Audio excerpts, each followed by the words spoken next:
আমি আমার হাজবেন্ডকে নিয়ে কালকে পিজি হসপিটালে চলে যাই এবং খুব আকুত মিনতি করে আমি ডক্টরকে অনুরোধ করে আমি ভিতরে যাই।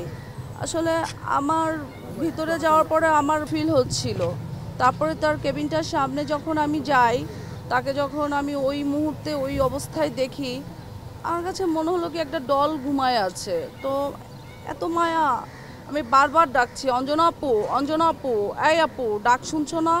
আপু, মাথায় হাত দিচ্ছি, তার ফেসে হাত দিচ্ছি বারবার, তাকে মানে মানে তাকে আমি কথা বলার চেষ্টা করছি যে আমরা তোমার সহকর্মী এসেছি।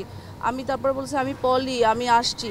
বিশ্বাস করেন সেই মুহূর্তেও কিন্তু সে বেঁচে ছিল, কারণ তার যে চোখের মণিটা ছিল, সে টোটার আইবলটা সে ঘুরায়, আমি যেদিকে ছিলাম এদিকে তাকে আবার ঘুরালো ওইদিকে, এবং সে তার দুই চোখ বেয়ে পানি, মানে বেয়ে পানি পড়ে নাই, জাস্ট দুইটা ফোঁটা তার চোখের জল চলে আসলো। এবং আমি তখন কর্তব্যরত যে ডক্টর ছিল তাকে বললাম যে একটু টিস্যু দেন, আপু তো কান্না করছে, চোখে জল চলে আসছে, একটু মুছায় দেই।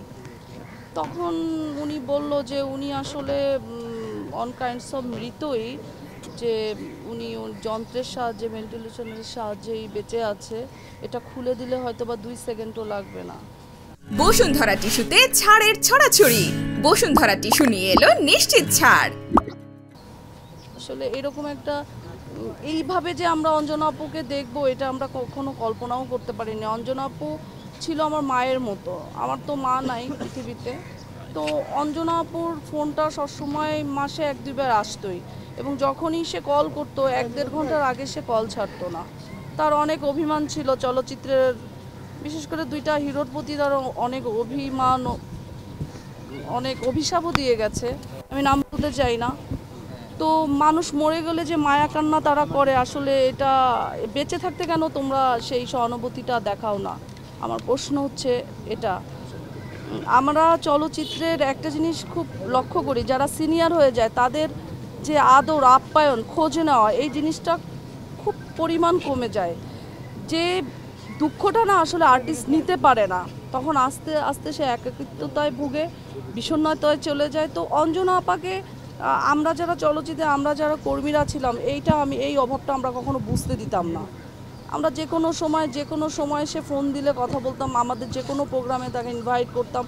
এত প্রাণ চলচল একটি মানুষ, কিংবদন্তি, যে কিনা সিনিয়র শিল্পী থেকে জুনিয়র শিল্পীদের বুকে টেনে নিয়েছে, এইভাবে নিরহংকার এরকম একটা আর্টিস্টের আমার মনে হয় এই চলচ্চিত্রে আর ইন্ডাস্ট্রিতে আর আসবে না। তার অবস্থান কেউ পূরণ করতে পারবে না।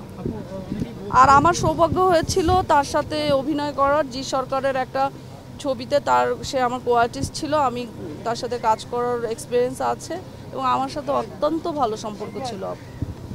হ্যাঁ, আমি আসলে আঘাতের চিহ্ন খুঁজতে যাইনি, আমি আসলে তার ফেসটা দেখে এত মায়া লেগেছে আমার। এবং আমি যেটা লক্ষ্য করেছি, তার ব্লাড ছিল, তার মুখের ভিতর শুকনো ব্লাড ছিল। হ্যাঁ হ্যাঁ, আমার মনে আছে আপুর সাথে আমার সর্বশেষ 1.5 ঘন্টা কথা হয়েছিল। আপু যে বিষয়টা ছিল যে আমাদের যে একজন সিনিয়র শিল্পী আহমেদ শরীফ ভাই, সে একটা স্মরণসভা করেছিল রিজেন্সি হোটেলে, তো ওখানে আপুও ইনভাইটেড ছিল। তো আমি চেয়েছিলাম, আমি সবসময় যেটা করি, কোনো যদি ফিল্মের কোনো প্রোগ্রাম হয়, আমি চেষ্টা করি যে আমার সাথে আরও কোন কোন নায়িকা যাবে। তো আমি আশা করেছিলাম যে আর কেউ না যাক, অঞ্জনা আপু যাবে। তখন অঞ্জনা আপুকে ফোন করার পরে অঞ্জনা আপুর সাথে আমার 1.5 ঘন্টা কথা হয়। তো তখনই সে বলতেছিল যে আমার একটা খারাপ জ্বর আসে, যে জ্বরটা সারে না, 15-20 দিন থাকে, যদি জ্বরটা থাকে আমি বোন আসতে পারবো না। আমি না তখন ভেবেছি যে এটা একটা বাত জ্বর কিংবা সিজনাল জ্বর হবে, কিন্তু এই জ্বর যে তার জীবন কেড়ে নিবে, এটা আসলে আমাদের বোধগম্য ছিল না।